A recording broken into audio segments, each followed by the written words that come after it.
Hindi lang sa COMELEC sinampahan ng reklamo ngayong araw si Senador Francis Cheese Escudero. Kinasuhan din siya sa ombudsman kaugnay sa umano'y paglustay ng milyones na pondo ng Sorsogon noong siya ay gobernador nito. Ang detalye sa agenda report ni Andrea Salve. Kasunod ng ethics complaint na kanyang inihain sa Senado laban kay dating Senate President Cheese Escudero, sa Office of the Ombudsman naman tumungo ang private lawyer na si Marvin Aceron para naman magsampa ng criminal complaints laban sa senador. Kaugnay daw ito sa higit 352 million pesos na halaga ng umano'y questionabling transaksyon noong gobernador ng Sorsogon si Escudero taong 2019 hanggang 2022. Base raw ito sa 2021 report ng Commission on Audit.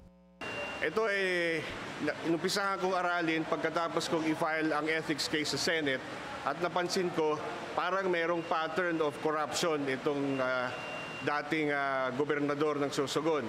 At nakita ko doon, documented at least 9 cases ang pwedeng i-file kay Senator Escudero nung gobernador siya.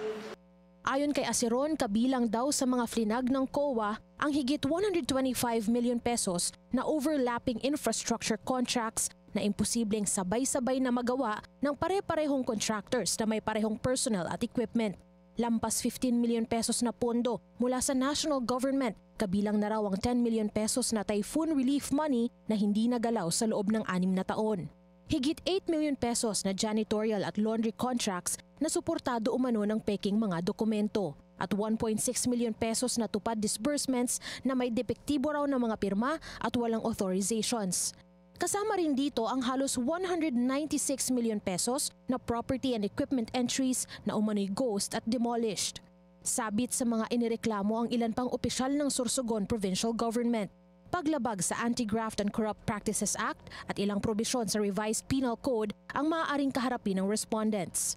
Essentially, ang ginagawa ko lang sa pag-file ng complaint ko, kumuha ko ng ebidensya sa isang ahensya ng gobyerno, yung COA, yun naman ang mandato niya.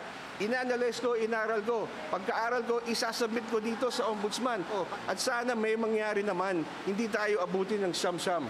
Noong nakaraang buwan, naghain din ng abogado ng ethics complaint laban kay Escudero. Kaugnay sa pagtanggap niya ng campaign donation mula sa government contractor at kaibigan niyang si Lawrence Lubiano. Hiningi na ng Billionaire News Channel ang panig ni Escudero pero wala pa siyang tugon sa ngayon.